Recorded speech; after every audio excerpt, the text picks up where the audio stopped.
Hi, I'm Mr. Can Perspective, and we're here with Keleigh. She's a 2-week board and train. She's obviously a Samoyed, so we're going to work on finding her working level in this section. This might be a little bit difficult because of her fur. She's got thick and dense fur, so that makes it more difficult to get contact using the probes. We do have special 1-inch probes to get through the fur. We see how that works. Otherwise, we may need to use winged adapters. So I'm going to start at 10 here. Tap, tap, tap. 15, tap, tap, tap. 20, tap, tap, tap. 25, tap, tap, tap. 30, tap, tap, tap. 35, tap, tap, tap. Tap, tap, tap. 40, tap, tap, tap. 45, tap. There we go. So there's a big jolt there, so I'm going to go down to 35. Tap, tap. 38, tap. There we go. So 38, I can see the muscle twitch. I can get a contraction. So we have 3 levels. We have connection, perception, and working. Connection is when Keleigh is looking at something and you see the arm twitch or the shoulder twitch, but there's no response from her. So she's still fixated. Perception would be she's staring at something, we get the twitch, and she kind of looks around. Working number is she's again staring at something, we get the twitch, and she gives me a very exaggerated movement. Okay, so again on 38, tap, tap, tap. Lost connection. 41, tap, tap, tap. 44, tap, tap. Good. So you can see here how she's fidgeting around. Tap, tap, tap, tap, tap. 47, tap, tap, tap. There. So we got a good twitch, and you see how she's moving more drastically. Let's go to 43 there. So depending on how her neck is placed, there we go. It's because of her fur, we're going to get some inconsistency. So as we work with her and we get more consistent contact, then we should notice a much more consistent response from her. So we're going to start at 45, and what we're going to do in this next section is teach the place command or reteach the place command using pressure, because Keleigh was previously trained with e-collar, but there's been a lapse in the training, so we're going to condition her using my style of pressure. And this video is simply just to show the difference between connection, perception, and working, and finding that respective number. Your working level may change depending on what's going on within the environment. If she's outside on a walk, lots of dogs walking around her. If it's a hot day, it's a cold day, distractions, no distractions, that working number may change depending on what's going on within the environment. So we always say don't get married to a number, because that number again is going to change depending on what's going on, and you want to be able to adapt to the situation. So that wraps up the working number video. Alright, so we're back with Keleigh. We just wrapped up her working level video, and now we're going to start reteaching the place command using pressure.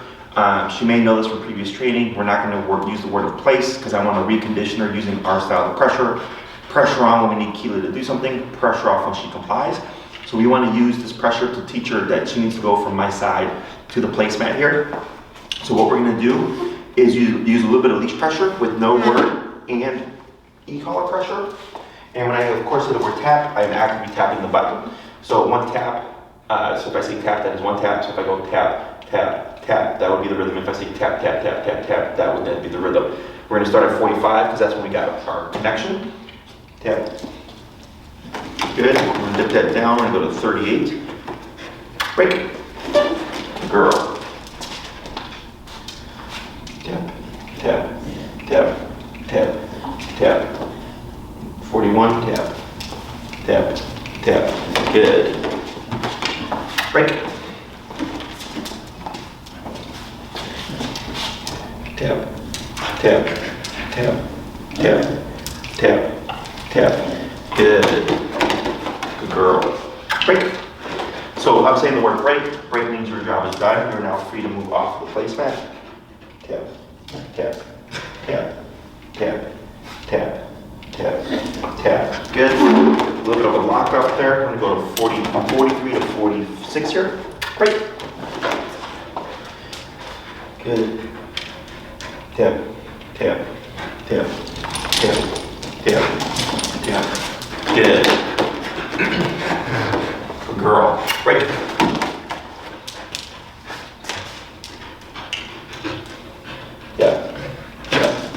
Good. Good. I'm gonna go down. We're gonna try 44. Break. Do a couple more. Good. Good. Right. Good girl. Good. Break. I'm gonna do one more. Alright, so now we're getting a little resistance coming off the placemat. Use a little bit of leash pressure. Good girl. Yep. Yep. Good. Alright, so what we're doing here is we're teaching what we call the send. When you feel this, it means to go here. Okay? So like I mentioned before, she's already had previous training, so I know she's got a concept of the place command. But I need to make sure that she knows it using my style of training. So if I would have said place and Keleigh went there, that gives me no opportunity to use the remote. So we go with no words first. We give some space. Yep. We give some space and start and prevent her from going there prematurely. Yep. And using the pressure, and then in response to pressure, getting her to go there paired with leash pressure. Okay. Now just now, Keleigh started to whine 2 times. Okay. So then what I'm doing here is I'm tapping in response to her whining. Okay. So her anxiety kind of kicking in here. Yep. And the tap is a correction saying I disagree with the whining. Yep. 47. Good. But we're using the place command as a reference point. Yep. Good. She's going to move a bit. So here she's trying to decipher why is the tap happening. This is why she got up, spun around, and sat up. So when I send her the place, I don't care that she sits, stand, or lay down. Place simply means go here and don't move. I don't care if you sit, I don't care if you stand, I don't care if you lay down, but go here and don't move, and also don't whine. Okay? So we can start speaking more deeply or having a deeper conversation with Keleigh in terms of her emotional state using the place command as a reference point. Okay? So when I send her here, I don't want crying, I don't want whining, I don't want barking. I just want her to go here and chill. And I don't care if she's, again, sitting, standing, or lay down. I just need her to be chill and be quiet. So I sent her the place. I stopped to have, explain the exercise. And during the exercise, Keleigh started to whine. I went from 43 to 47 or 44 to 47. So I just jumped to 3 levels after a handful of corrections. And now she's giving me the most silence. Okay, so this is how we can determine if the number is too little or too much. Because too little, the dog's not going to respond. They're going to keep whining. If it's too much, they're going to overcompensate, probably flush off sometimes, which can happen in the beginning just through lack of knowing what to do. Or, and then just right would be, I get the correction in, and immediately I get a bigger gap in the behavior. So she whined, I bumped the number, and I tapped when she whined again. And I've had about 1 to 2 minutes of complete silence, whereas before it was only seconds before she started whining again. So by increasing the power simply from 43 to 47, it made it more meaningful for her to stop the whining. Okay, so I'm using the place as a reference point. So should have Keleigh come off prematurely in response to pressure as a correction for the whining, I would simply have kept tapping until she went back again and laid off the pressure. Okay, so it's pressure on when we need her to do something, pressure off once she complies. Okay, this also applies to behavior. If she's whining, pressure on as a correction, pressure off to give her a chance to make a decision. She keeps crying, pressure on again. Okay, and pressure off. Do we get silence? And if I get silence, perfect, we don't do anything. And that's how she learns. She's learning she can shut this off in response to her if she makes the right decision. So if she starts getting the remote and she runs to the placemat, it goes way faster. If she starts to cry and I remote her, if she quiets down immediately, she prevents it from happening again. Okay, so this is both an aversive meant to stop things, but also can be used as a teacher to teach the dog to perform things like going to place. So what we just taught or revisited was what we call the send to place. I want Keleigh to learn that in response to this, she can go here as a means of turning off pressure. So pressure on when I need her to go to the placemat, pressure off once she gets there. Okay, very important that we lay off that pressure as soon as she's on the placemat so that she knows when you go here, this disappears. Okay, now should Keleigh preemptively get off of placemat, I wouldn't say anything. I would simply start remoting with a little bit of guidance to direct her back to the placemat. Once she goes on, we release the pressure. Okay, so I'm gonna go back down again and go down to 42, break, And we're gonna repeat a couple more sentences. Okay, so I wanna make sure that I take time here, because you can already see how she's prematurely going to the placemat. I don't want that. It's good because she's understanding the concept and she's learning I need to go here if I want to avoid pressure. But I want her to learn that it's in response to this, and then of course we'll layer in the cue again. Tap, tap, tap. Good girl. I want to do as little as possible using the leash. Break. I want the remote to always do the work for me. If the dog refuses to come off the place in response to break, we don't use remote there. We use the leash pressure. Because break means you're off the clock, so technically she doesn't have to leave, but for the sake of the exercise, I need her to move so that we can repeat the sentence. Tap. Good. Good girl. Break. Tap. Good. Very good. So those were all singular taps. So if I send Keleigh to place and I start to walk around, she shouldn't move. At least not off of the bed. Here, this is fine. She's spiraled around a little bit, keeping an eye on me. I walk around her. There should be no movement from her. Again, we don't care if she sits, stands, or lays down. Place is lenient in that way. It's simply go here and do not step off of the placemat. Break. So now I'm going to start layering in the verbal cue of place and then following with a tap. Place. Tap. Good. I'm gonna go down a little bit. We're gonna try going down to 36. Break. Girl. Place. Tap. Tap. Good. Go down a little bit more. We're gonna go down to 28. Break. We're not wanting too much of a reaction, but I do want to see some urgency in her movement. Urgency is either speed in response or the speed on getting to the placemat. Place. Tap. Very good. That's 28. That's pretty good. Break. Good. So now that we got better contact, that number has come down. Place. Tap. Tap. Tap. Very good. And she's becoming more sensitive to lower numbers. So again, because of her dense fur, it's kind of affecting the consistency. As long as we have good contact, break. Shouldn't be too much of a problem. But because of that, place, tap, tap. You know, it's not uncommon to be higher up on the collar, like you could be as high as 70 or 80, and you see the twitch, but she's responding like it's 30 because the density of the fur acts as a buffer to the collar, so she's not feeling the full power of the 80. So now we're at 28, break. So this is why I always tell people don't get married to a number. You want to go by the situation. Place, tap. Very good. If it seems like it's too much, and too much is usually like the dog starts yelping, or they're jumping, or it's just like a very exaggerated response to the collar, probably might be a bit too high. So then we just start to go down a little bit until eventually I see a more reasonable response. Again, I want to see urgency. I want to see speed getting to the placemat because urgency means it's important. Because if it's not important, they're not going to do it. Okay, so in order to create reliability, we need to create urgency. And we do that from the get-go simply by using pressure, okay? So in the beginning, we usually teach things as low as possible, with the exception of Keleigh because of her fur. And then once we get the behavior conditioned in, then we start to play with that power, increasing it a little bit at a time until I create a nice response from the dog, where they're responding very quickly. Break.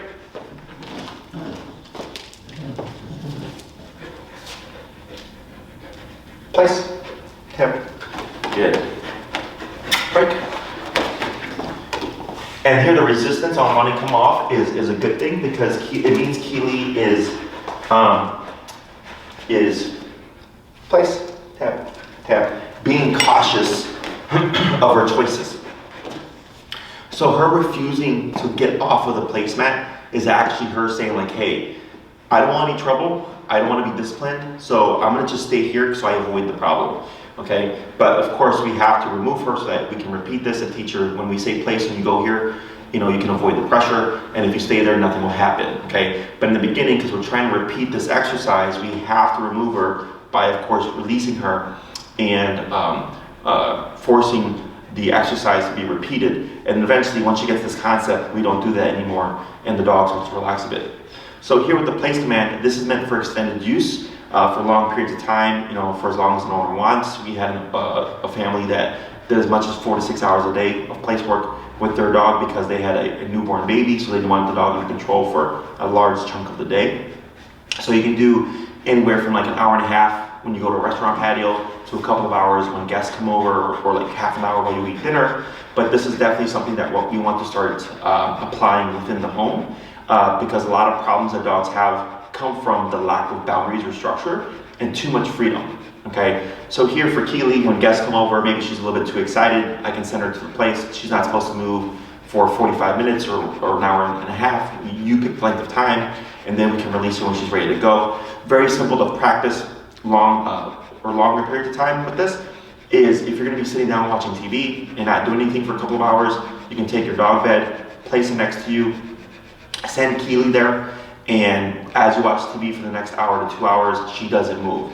In the beginning, you will be using the leash, as we're in the transference process, so that we prevent her from, or that we can control her should she try to get up and leave prematurely. So if Keleigh prematurely breaks position, I can restrain her or limit her range of motion as I kick in with pressure until she goes back on again. As soon as she repositions, we release the pressure and we do not repeat the command. Okay, so what Keleigh learns is when I hear place, I go to my dog bed, and as long as I'm there, I will avoid pressure. If I get up prematurely, pressure will kick in automatically with no warning, and it won't go away until I reposition myself. Okay, so we want Keleigh to learn that place means to go here and stay here. Stay is implied, and we create that implication simply by giving her the opportunity to sneak away when she wants, and then of course correcting her so that she learns that the correction is automatic and the only way to avoid it is to not get off in the first place. If you repeat the place command, you're resetting your command. You're not teaching Keleigh to not get up, okay? That's the big difference, and this is a super common problem that we come across with our clients who have worked with other trainers, is that they'll repeat the command several times, the dog will do it, but then get off prematurely, and I tell them because you're repeating and or resetting the command, so you're just sending the dog back. The dog is not learning, I send you here and you don't get off. So this is why when we send, if Keleigh were to try to sneak off right now, I wouldn't repeat the command. I would simply jump in with pressure with the remote to correct her until she self-corrects and places herself back, and we can use a little bit of guidance on the leash here, okay? So then she thinks to herself, okay, if I hear this word, I go here, I can sit, I can stand, I can lay down, but I cannot cry, I cannot whine, I cannot sneak off, otherwise there will be an automatic correction with no warning, okay? So you can see now, she's been quiet ever since I started correcting her earlier. I went as high as 47 for that whining. And we did a few more sets. I'm at 28 now and she's not whined yet. Okay, so she's starting to understand the concept of pressure and that she needs to start controlling her emotions, if you will, or the anxieties, because I'm disagreeing with them. I'm not being mean, I'm simply being direct. And people tend to put too much on the dog. They tend to go, well, I hope the dog stops whining. I'll give him 5 minutes. The dog whines for 5 minutes and then they try to stop him. And then what happens is the dog learns I can whine for at least 5 minutes. So because of that, they will continue to do so, okay? So very important that we're strict, we're super black and white with our expectations and the things that we disagree with.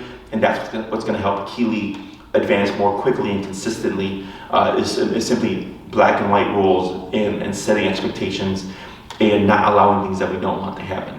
So this covers the place command, very simple command that gives stationary control for periods of time and can also help settle a dog who's too used to moving around a lot because you're keeping them contained, which is against their natural desire to want to move.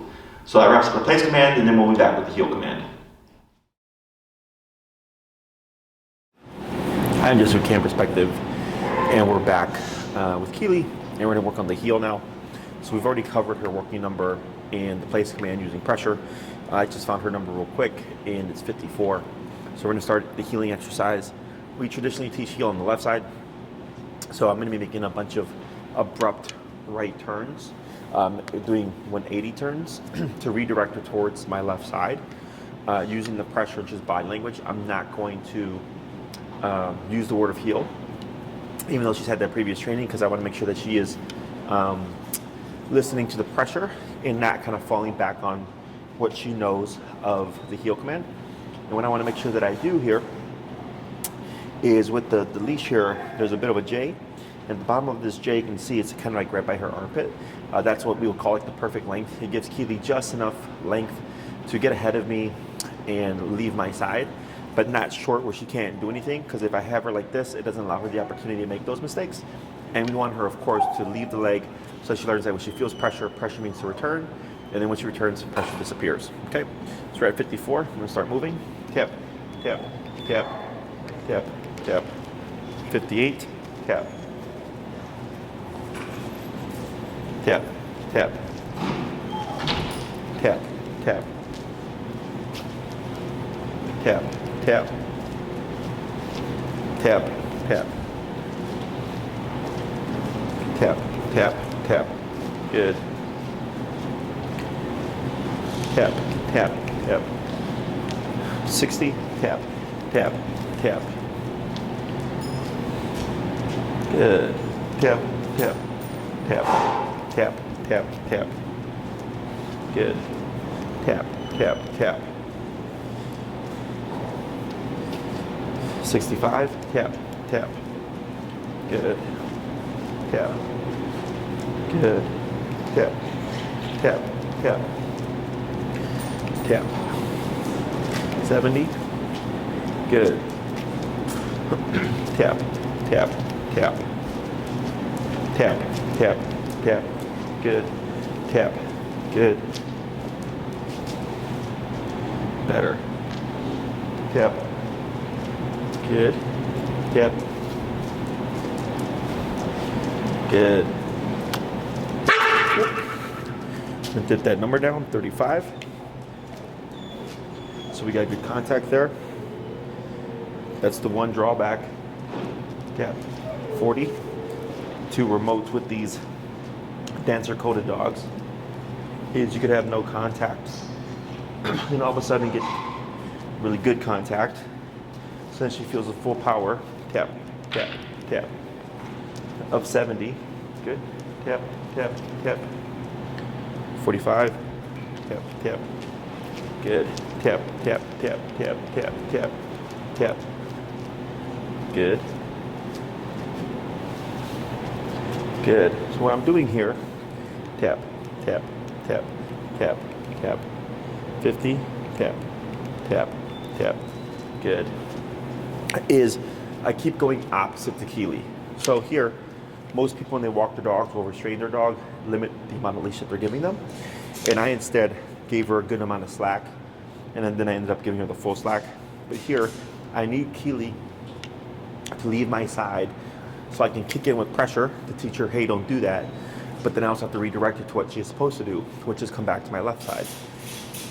So by making 180 pivots like this and keeping the pressure on, tap, tap, tap, tap, tap, tap, tap, it gives her something to target, and then when she's in this pocket, pressure goes away. Good? So I'm always moving, tap, more specifically always moving away from, tap. And when the dog is not at my side, tap. Good girl. When the dog is not at my side, pressure is on, and as soon as she hits this pocket, pressure turns off. So she's learning when she feels this to target my left hip, and this becomes our foundation for the reactivity. So one, technically, if she's in a tight heel and she's more concerned about my left side than she is about the dog in passing, technically we shouldn't see reactivity. Now, let's say the dog is lunging and barking at Keleigh, she decides to be reactive. Well, she also then needs a reference point. So if she becomes reactive in response to that dog's reactivity, it's normal because the dog's putting out threat, but then she also has to know what to do in response in order to turn that pressure off. And this is where this is where her referencing my left leg becomes her kind of point of reference, so that she knows when I go here, everything turns off. So we're at 55 now because of the inconsistency of, with her dense fur. I'm not cueing the word of heel. Good. Just making sure that she's walking at my side. Tap. So right there, she got a little bit of head. Tap, tap, tap. Same thing here. Good. So when she's paying attention, yep, she should be matching good my movements. So if I go slow, Keleigh goes slow. If I go fast, Keleigh goes fast. Good.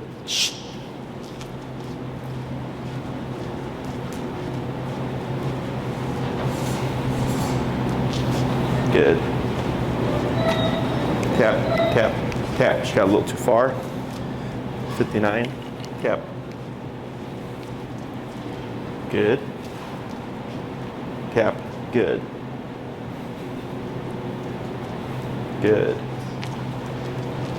Good. So we see she's matching my steps here. Tap, tap. You can see now we had that good contact. We go down to 45. Good.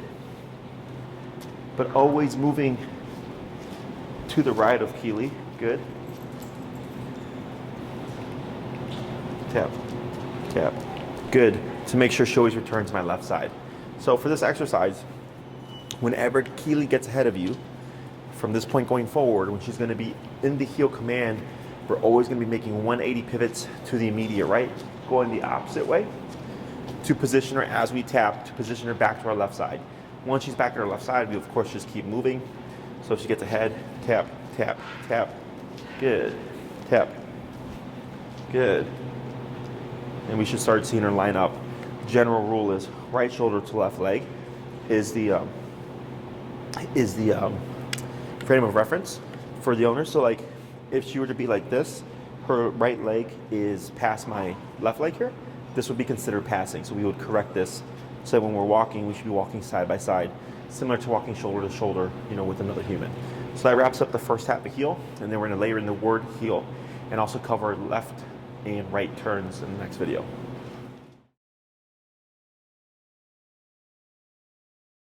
All right, so we just wrapped up the heel portion, or the first half of heel, which is pivoting away from Keleigh and tapping to bring her back to our left side, like so.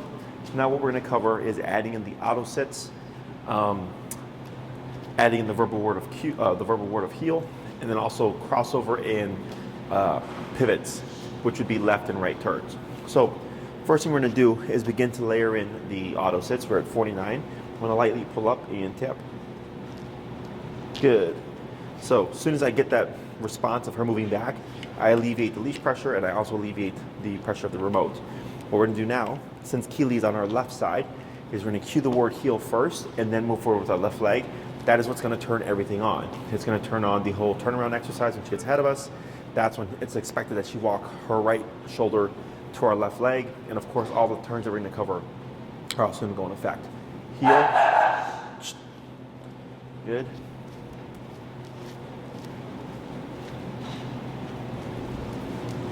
Good. Tap. Good. Heel. Left leg. Tap. Tap. Tap. Tap. Tap. Tap. Tap. Tap. Tap. Tap. Tap. 62. Tap. There we go. Good. So there, Keleigh landed a little bit too far back down to 45. She landed too far back, so I wanted to line her up more with my left leg. So I tapped, brought her forward, then she tried to lay down. I had to increase the pressure from 42 up to 60, 68, I believe, to prop her back up into a sitting position, and then again, relax pressure. Heel, left leg. Good girl.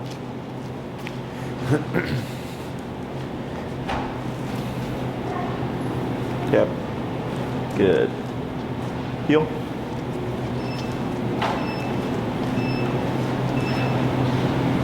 Tap. Good. Heel. So I'm just repeating this pattern of tap, heel, and moving forward with the left leg. As long as she's walking at my side, tap. Good girl. There's no need to tap. Heel. So she's starting to venture off. Tap, tap, tap, tap, tap. Good. It's 53. Heel.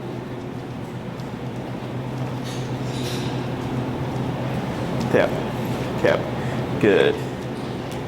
56, heel, tap. Good. So once she starts to tie together the concept of when Jessie comes to a stop and I feel a tap, her butt should automatically come down into a sitting position without the need for upwards pressure. Heel. The girl. Slow. Tap. Good. Heel. Tap. Good. So you can see heel here. Tap. With just the tap itself, she's giving me an auto sit without the need of pulling up on the leash. So this is her getting the concept of, oh, when I come to a stop and I feel this, I need to put my butt down. So now we're gonna start layering in the turns. So we have the heel word with the left leg first. That cues everything into effect. And then we have the auto sits. Every time we come to a stop, Keleigh's job is to automatically put that butt down.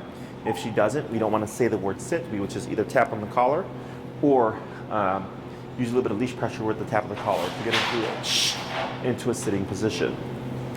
So now we're going to cover the crossover turns.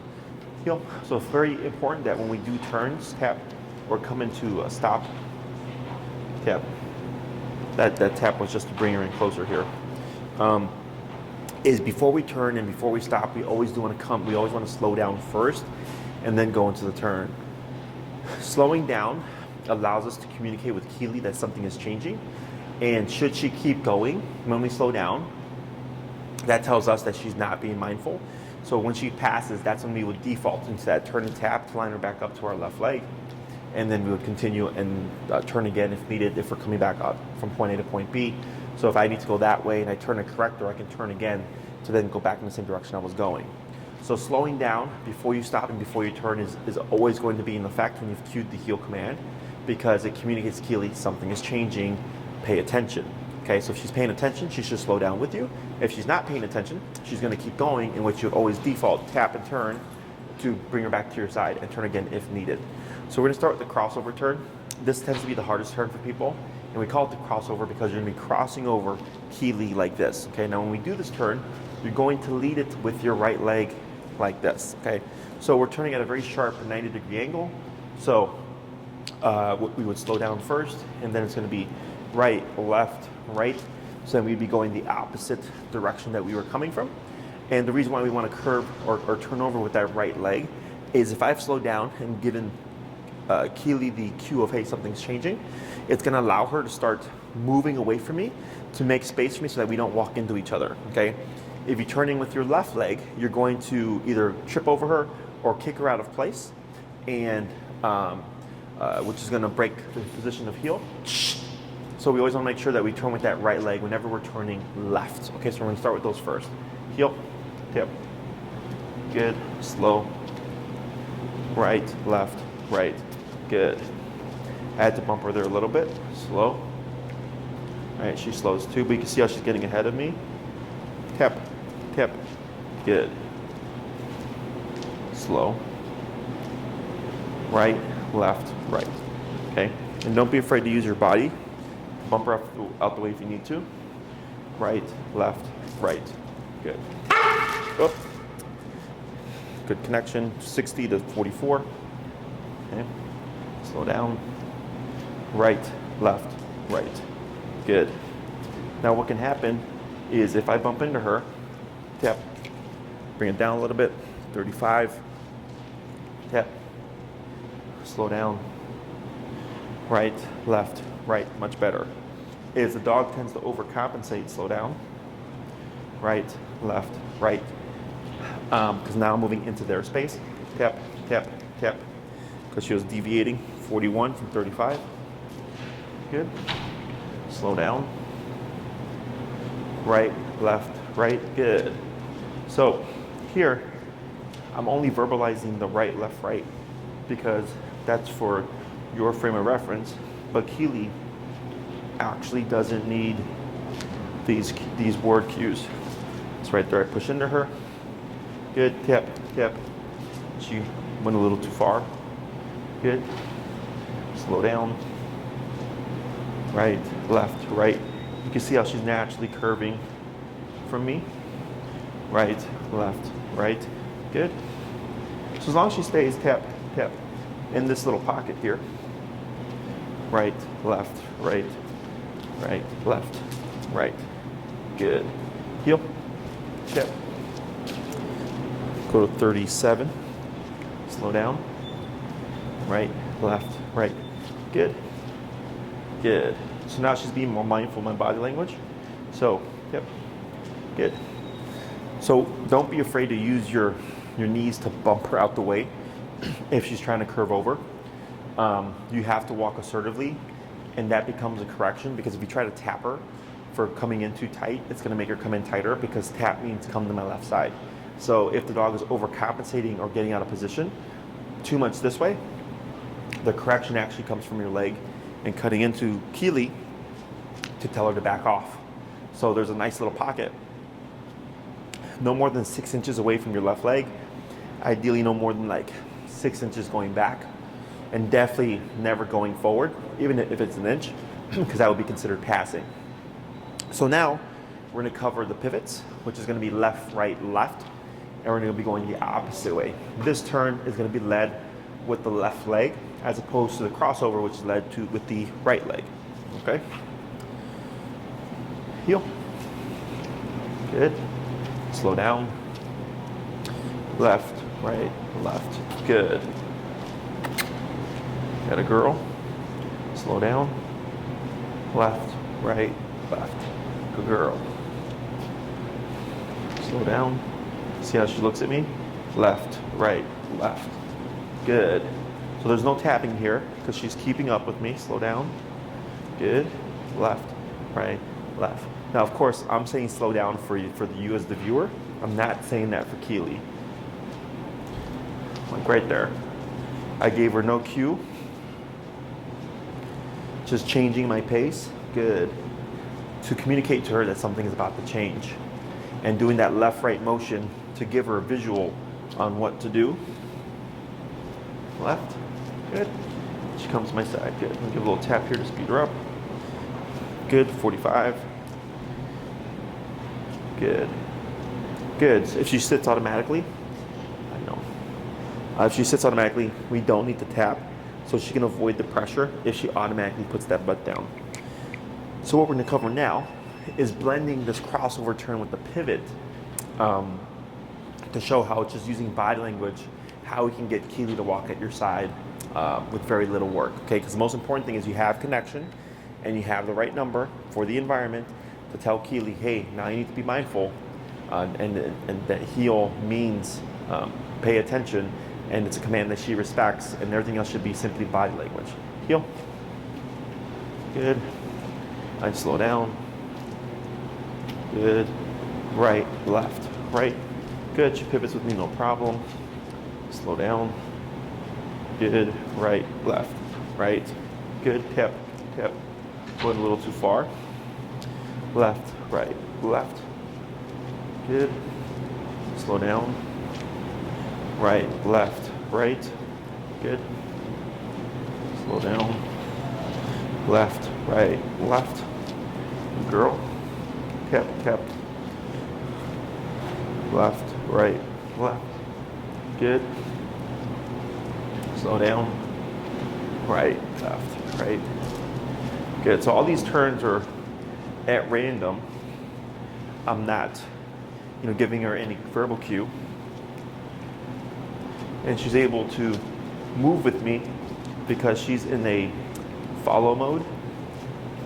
Right, left, right, left, right, left, left, right, left. Good. Right, left, right, right, left, right. So I can even do turns back to back, and she should be right at my side. Good. Now she's still a little spaced off because, good girl, heel.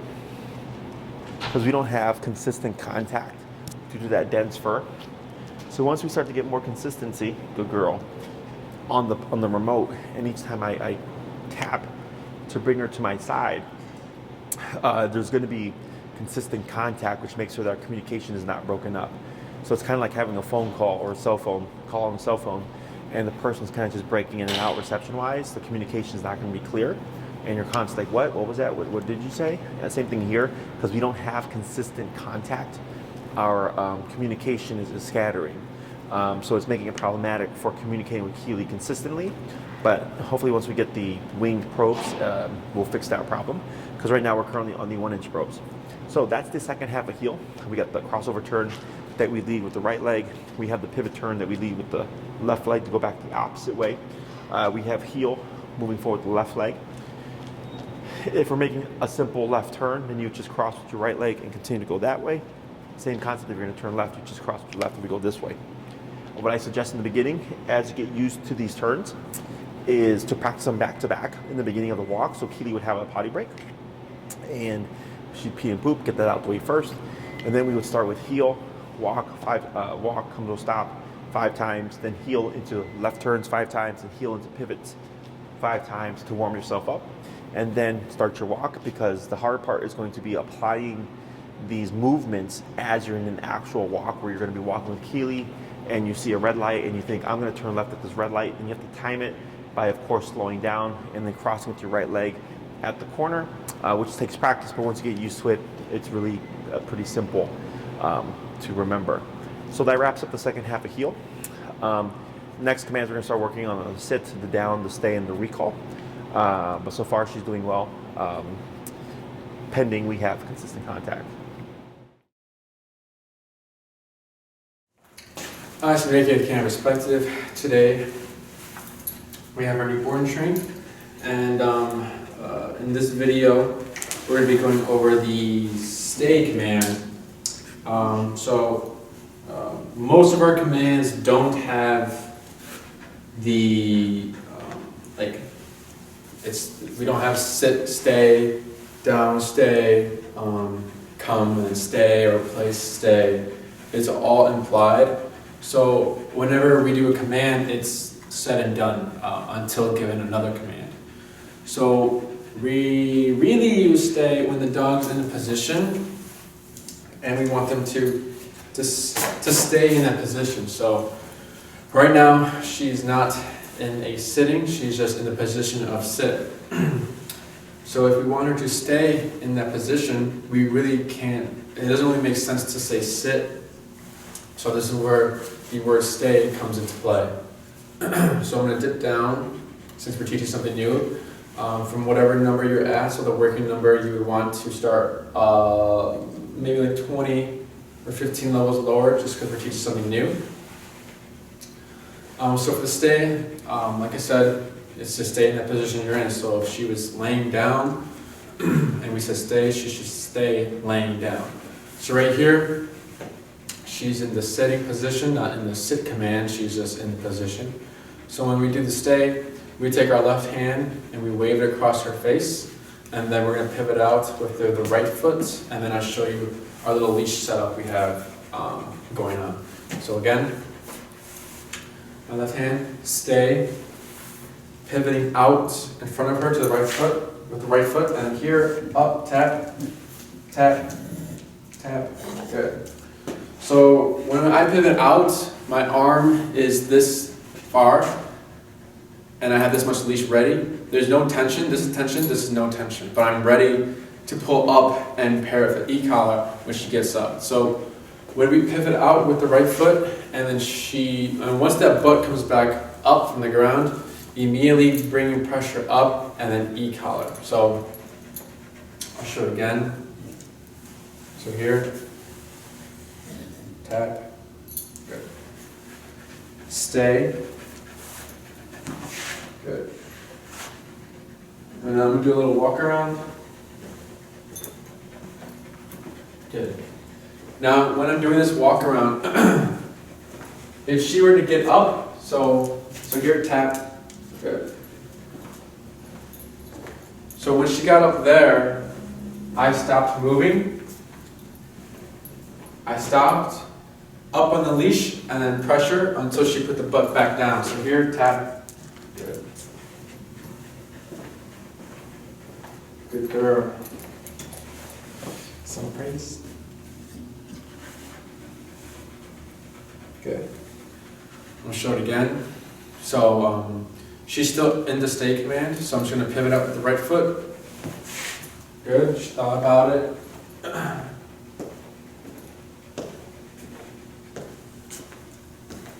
Good.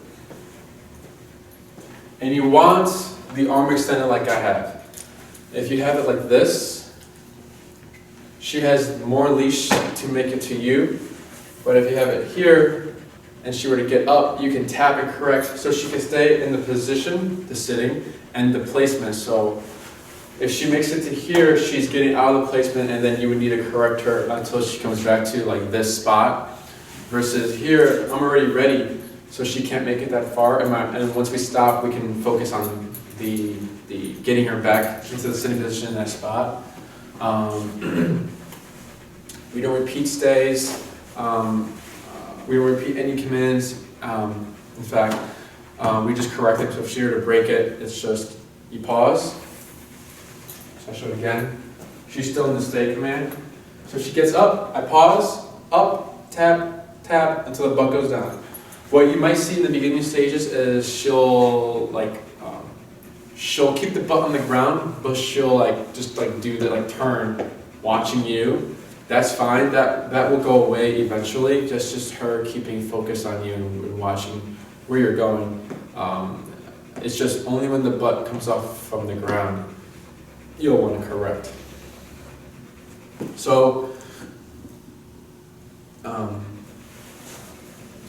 know I said she's in the position of sit, but we can also do this. It's mostly used for the heel command. So, sorry. Heel, left leg. Good. So I'm going to come back around. And I come back around again. And then I stop.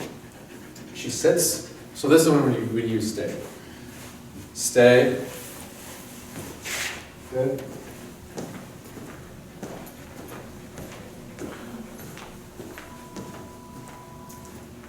Good. I can switch, go the other way.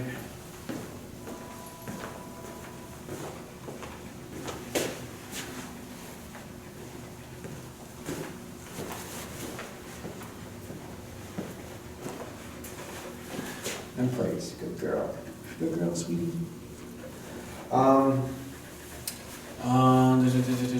And then also, when I say pivot out the right foot, is because right foot, in more advanced training, when there's no words said, when we walk with our left foot, it's heel. So when I just walk, and she sees that left leg going, she should walk. And then when I stop, and I do the right foot, she knows it's a stay command. So that's advanced, but all it just takes is repetition and being consistent with your body movements. But here, we're using the right foot to help her differentiate what command is which, because she's so used to seeing this left foot, heel, left foot, heel, left foot. So then and then she might see the left foot go and think, oh, that's heel.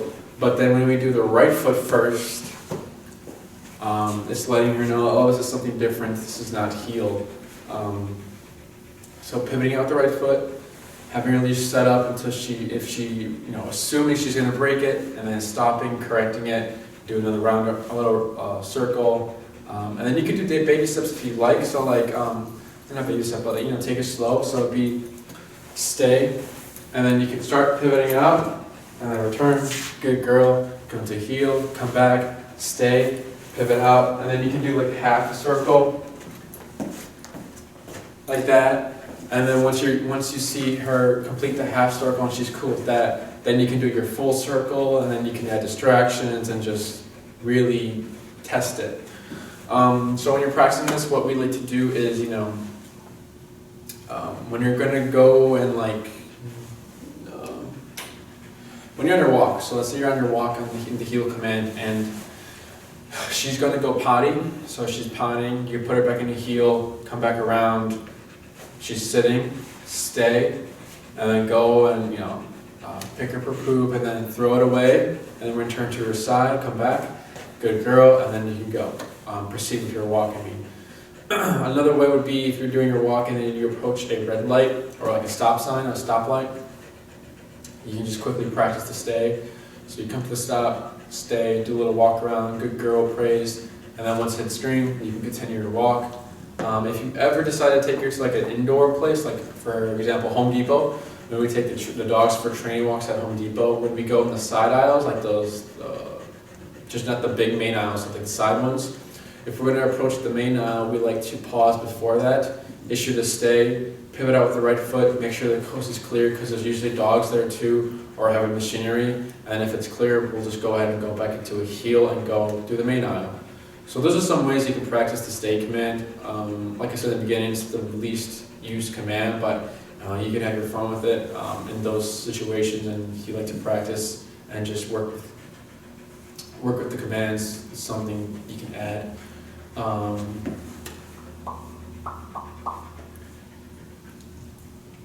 With the left hand, if she misses the left hand, you're fine. You're also cueing the word. But yeah, that's it.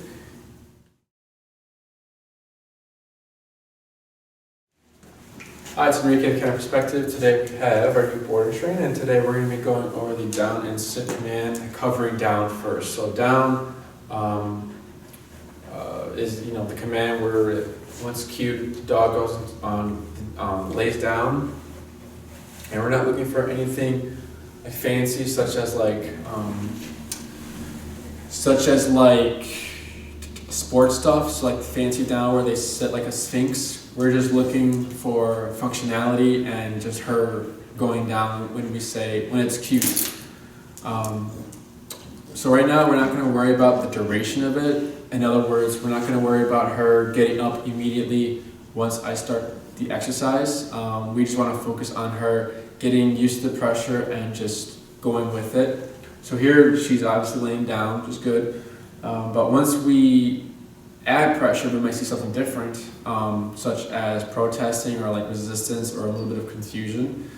The first time's always the hardest, so you might see her struggle a little bit, but then I'll walk you through that. There are two ways of teaching the down. The first way is having the foot on the leash, and then, so I'll start right now actually, so here. And we're going to start low since we're teaching something new. And this command, we like to take our time with it. We're not in a rush, or try not to be too forceful with it. So here, I've got my thumb lock on the leash, left foot on the leash, and what I'm going to do is pull with my hands, and then step on the leash so there's tension pulling down. And I'm going to pair it with the e-collar. I'm not going to use any words right now because we want to create the foundation first. So here's tension. So then tap. Good, girl. Good. Break. So she went down pretty easily.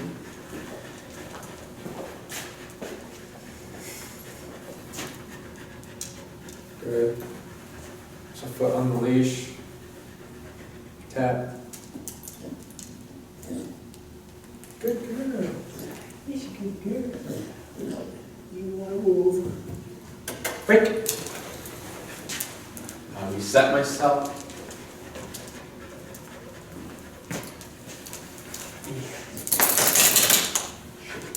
Shake girl. So here. Tap.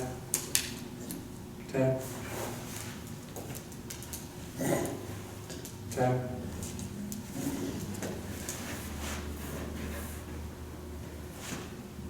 Tap. Good. Good girl. Break. So there's a little bit of resistance going against the leash pressure. Good. Good. And there's no tap in there. So I'm starting to see some consistency. She's starting to recognize it. I'll do a few more since we had that one confusion there, that moment there. Break. See if we can get 3 in a row. Good. Tap. Tap. Good. Once I start seeing her go down, I wait to see what she's going to do, but then if there's slight hesitation, break. I'll tap for that. And then when I mean slight hesitation, I mean like when she's going to go down, but then she stops or she goes back up.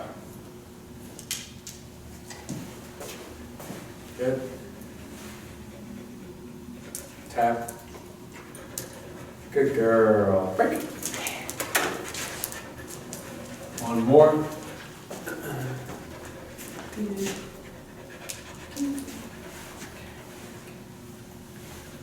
Tap. Good girl. Good. So that's the first way. The other way is pressure on the back. So when she's in the same position, what I'm going to do, instead of pushing down, I'm pushing an angle, kind of like this. My hands set kind of position like this, so that she's able to fold into the down. Because if we're pushing straight down, the arms are straight. So then when you're pushing down, they can't fold, but when you're pushing at an angle, they kind of like fold, like the Sphinx.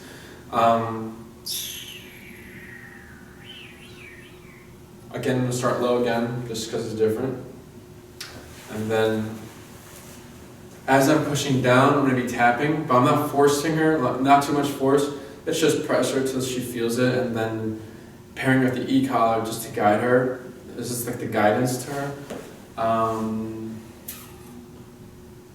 But yeah, we'll see. Break.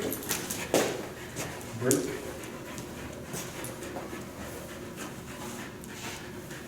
Good. She wants to go down already, so I'm just going to pull up. Good. Just because we've been repeating it, so she's just trying to get the tapping.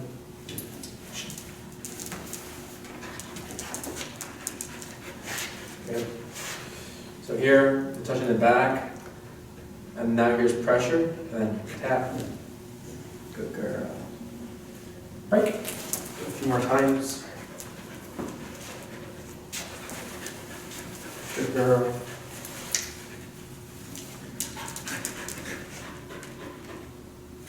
Good. So again, tap. Good girl. Good girl, sweetie. Break. The teddy bear. Polar bear.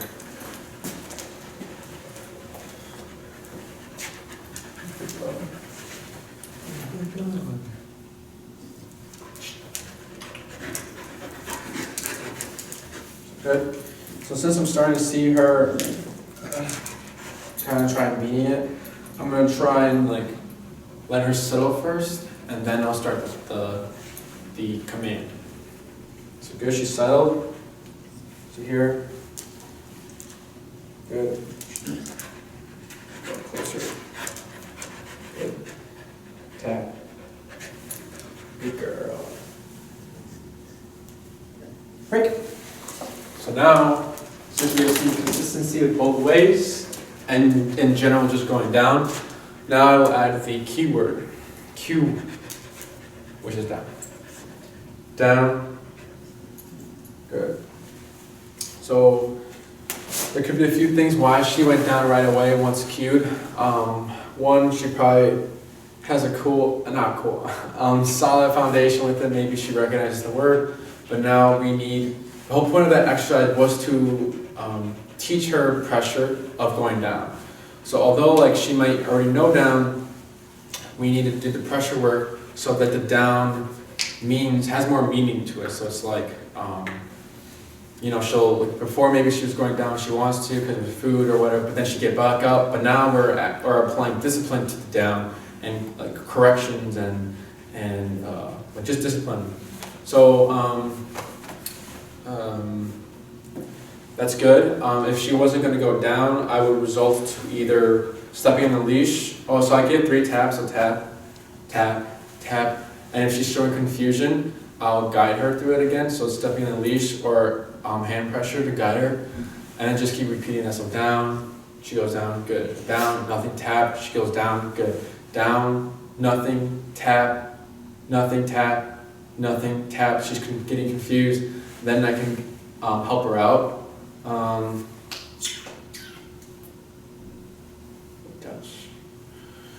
So now right here we're working on duration a little bit. So I've been talking about the command and everything, and she's still here, which is good. So when you want to practice this, what you can do is watch a movie, or if you're working from home, you're on your computer, you issue the word down, step in the leash, have your remote on your desk or in your hand or next to you, and just do your thing, watch the movie, or do your work. That's just a good way to work duration of down. If she gets back up, we do not say down again, we just correct it. What that looks like is you start tapping, and then if she's not going back down, you can help her through the leash or hand pressure. What else can you? So that's the down. Now we'll go over the sit. So for the sit, it's very similar to the auto sits we've been going through with the heel command. When we come to a stop, we pull up and pair it with the e-collar, just so they can sit. We first start with leash pressure up, tap, tap, and then hand if needed to put the butt down. But then once we start repeating it, she starts to recognize, okay, this is the routine. And if she doesn't sit, when we come to a stop in the heel, we would just result to the e-collar, tap, and she should sit. But from here right now, what we can do is issue the word sit. Oh, and then for the auto sits, we don't say sit, it's just automatic. But here, when we're teaching the word sit and the cue and everything, we'll say sit. So, sit, up, tap, tap, good girl. So break, good. So here she's kind of just standing and walking. Sit, good, good girl. Break, good girl. Sit, tap, good. Break. It's just a little fun thing to do. She's walking, and then whenever you're ready, you would cue the word sit, and then up, and then tap. So sit, tap, good. Girl. Down, tap, tap. Good girl. Sit, tap, tap. Good girl. Break. Yeah. That's a good girl. Yeah. That's a good girl. Sit. Good. Tap. Good. Similar to the stay, when she's in a sit, tap. Good. When she's in a sitting position, in the command, do a little walk around, position the leash similar to the stay, and just correct if needed. Right?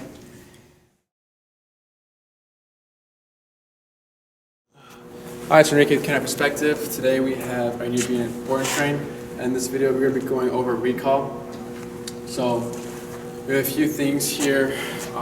We have a 30-foot long leash, and then Elias has a short leash, and then I'm having the remote because I'm going to be doing the recalling.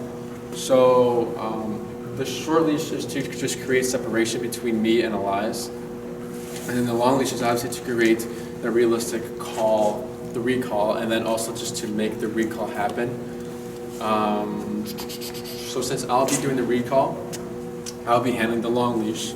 So when we're handling the long leash, we have like the loop at the end. We put our thumb through it, so we get the leash lock like this. And then I like to have my remote in my right hand, and then left hand will be the one reeling it in. So this is my setup, and then once I'm reeling it in, I start dragging it or pulling it through. And I just let it go all over on the ground behind me. It's just to eliminate the options of her going 30 more feet behind me. So once I'm reeling it in, and then I can stop when she's near me or when she's in the vicinity, I'm going to go ahead and then use my pointer finger to do kind of like a flip like this, and I hold it. So it's another lock here. So then I have the two lock system like this. So again, I'll show it again. So I pull with my right hand, and then the thumb lock here, or the thumb through the loop here, thumb lock with my remote, and I'm just pulling, and then once I'm good, I close in like this. Want to grab that real quick?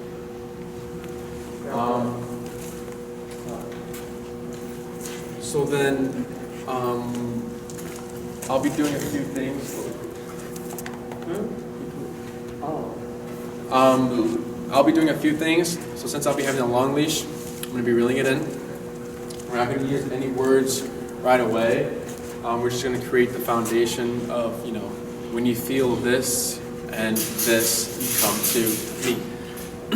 So what I'm going to be doing is giving tension, and we'll show you in a bit what that looks like. Tension with the leash, with her collar, and then once with that tension, I'm going to match it with the remote. So it's going to be tension, and I'm going to start tapping, and I'll let you guys know when I start tapping. And once I start vocalizing that I'm tapping, so once you go tap, tap, Elias is going to drop his green leash, and then I'm going to go ahead and start reeling it in. And then once she starts to make her way to me, I'm going to take 3 to 4 steps back, and I'm going to stop, and then we'll see what she does.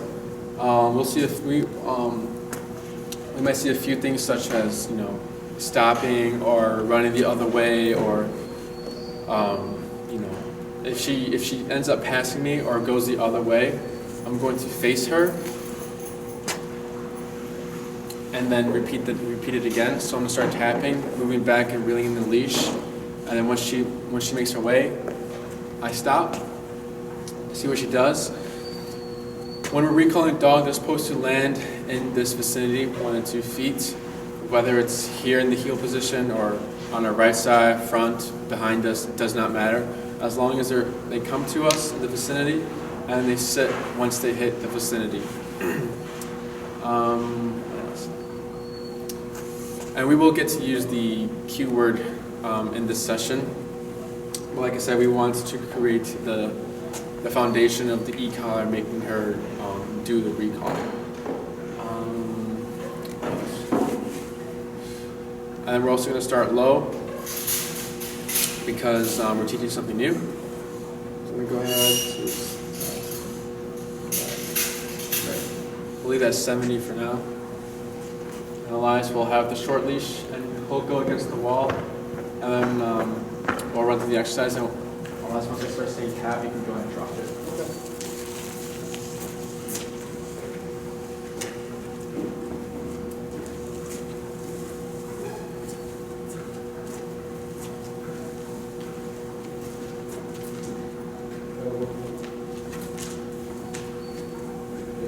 So right here, as you can see, there's no tension. And once I pull a little bit in, there's tension here. So just hold it there. There's tension. Right. With this tension, I'm going to pair tap. So tap, tap. Good. Maybe push that back. Hold. See what she does. If she's going the other way, I'm going to face her. Tap. Good. Good girl. And then break her.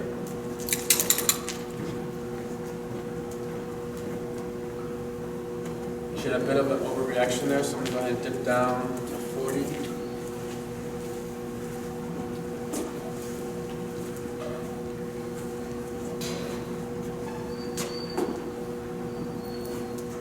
There's tension.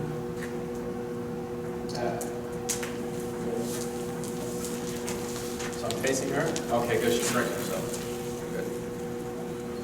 See what she does. Perfect. Break.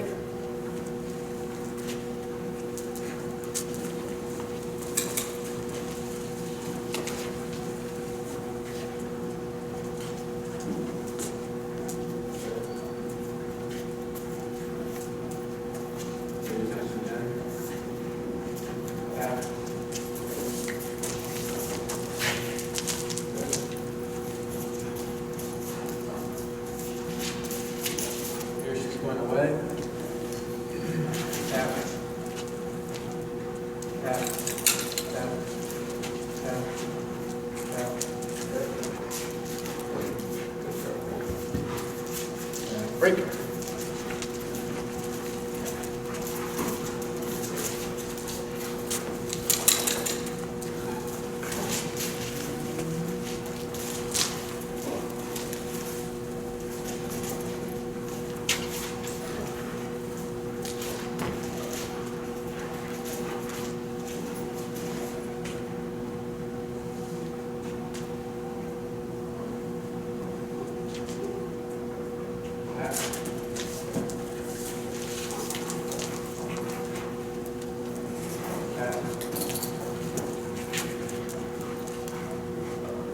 this is laying down. We don't want this. We want to sit. So pull up, tap, tap. Good. Break. Do one more.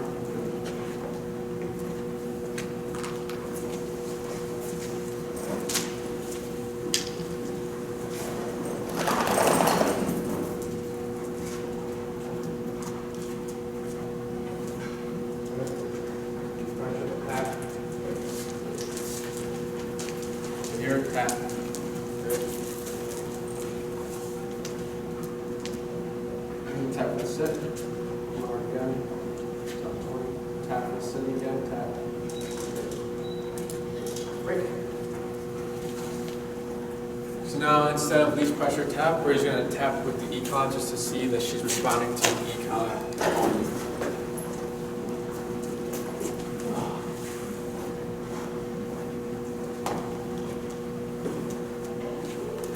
And then no tension. Tension will come if she's not responding. So tap, tap, tap, tap.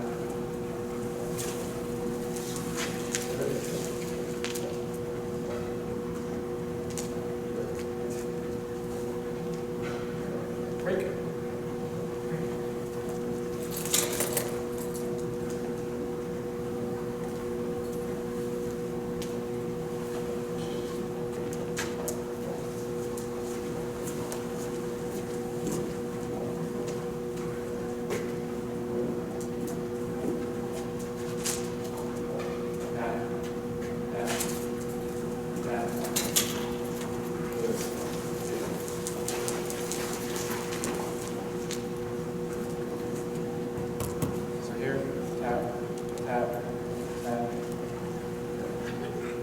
Break. More.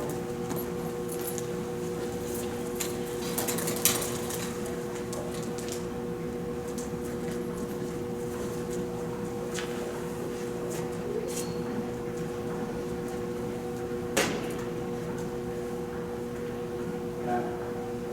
Good. Tap.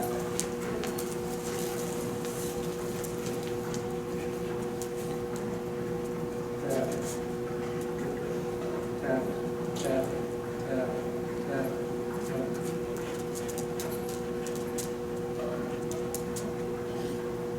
Break. So for these next ones, we're going to be using the keyword, the recall. So it'll be Keleigh, right? Keleigh. So it's going to be Keleigh come, and then immediately after that, the cue, it's going to be a tap. So recall, cue, tap, and then Keleigh come. Okay.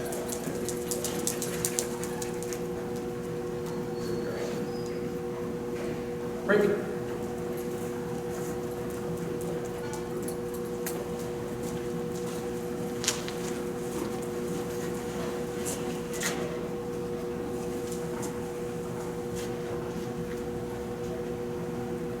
Keleigh come. Tap. Tap.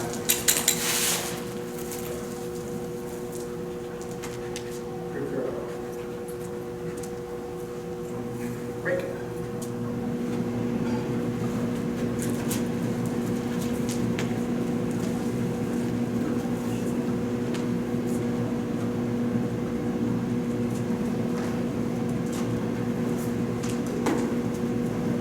Keleigh come. Tap.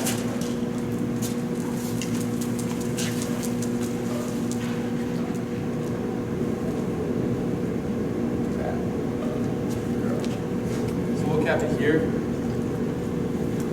Break. You can just go ahead and counter. And then you can take your e-collar off. Here.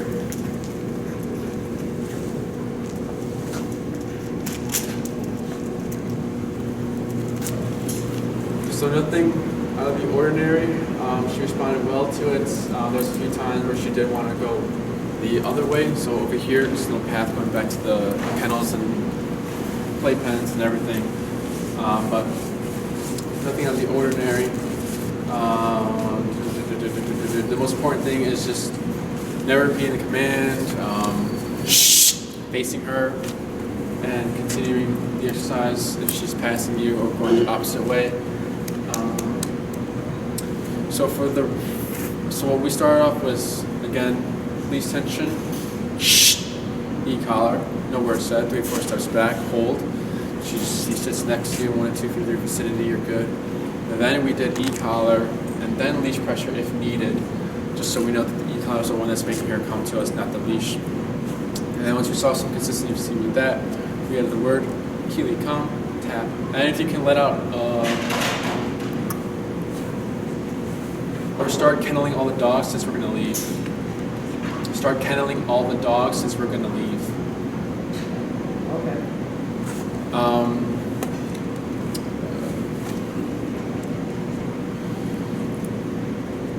And then we added the cue, Keleigh, come, tap, and then almost every single one, I think she immediately responded to the cue, but then I tapped after.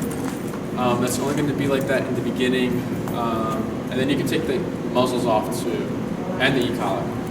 It's going to be like that in the beginning because later down the line, if you don't practice this in this way, is the come tap, you're going to be in a situation where you're going to call her, and then you think she's not coming, but then she's coming, and then you tap too late. You might see two things. You might see shut down, or she might run the other way because she's thinking she's doing something wrong. So once we start this in the beginning, Keleigh, come, tap, and then it's like if we see something such as the flight or shutdown, then we can work her through it with the long leash so that she's figuring it out. So she's thinking, okay, so if I get called and I get tapped after I get called, even though I'm on the way, it still needs to do the command, still make my way to Enrique or mom or dad. So once we work a dog through that, we don't need to do it every single time in the future, so it's just in the beginning so they get used to that. And then 3 to 4 steps back is also important because it's the visual for the dog. So in other words, if you are at a dog park or a dog beach and you're yelling, Keleigh, come, she can't hear you, so you start tapping, then she's looking for you, then once she sees you, you take 3 to 4 steps back, she's like, oh, that's recall, I know what that means. So she's going to start making her way towards you because of that visual cue. So when you're practicing this, always have your 30-foot long lead, going to a park, open area, break, and then if you don't have this 2-partner setup, it's this setup we have is unrealistic because people usually call their dogs, it's from when they're moving or in an emergency, not from stationary. So when we have the stationary, it's just a cool thing to create the foundation. But if it's just you, what you can do is just go to an open field, Keleigh, break, let her run around. If she's got prey drive or anything, let her chase squirrels, balls, or whatever. And then once, I don't know, or just do a recall, Keleigh, come, use your long leash. If she does like squirrels, let her chase a squirrel up a tree. And if she really likes them, she's still stuck in the tree barking, let her get lost in it. And then whenever you're ready, do the recall, and then tap as needed and use your leash as needed. When you keep going to these open areas and you keep drilling out the recall, we don't recommend owners to just keep drilling it out because one day you'll go to the park and you say break, and then she's not going to want to go run around because she's thinking every time I go run around, you're going to tap me to come back anyway. So what you can do is let her free, and then do 1 recall a day at the park. Next time, don't do any recalls, and the next time you go, do 3 recalls. Always mix it up, but as long as your recall is consistently done, you make it happen, you shouldn't have anything to worry about. And then you can switch it up too, so it doesn't need to be when she's barking or anything. You can do it when she's about to chase a squirrel, when she's chasing a squirrel. Mixing it up when you do the recalls, there's no time when to recall your dog when they're doing that. But obviously creating the most realistic situation as you can, scenario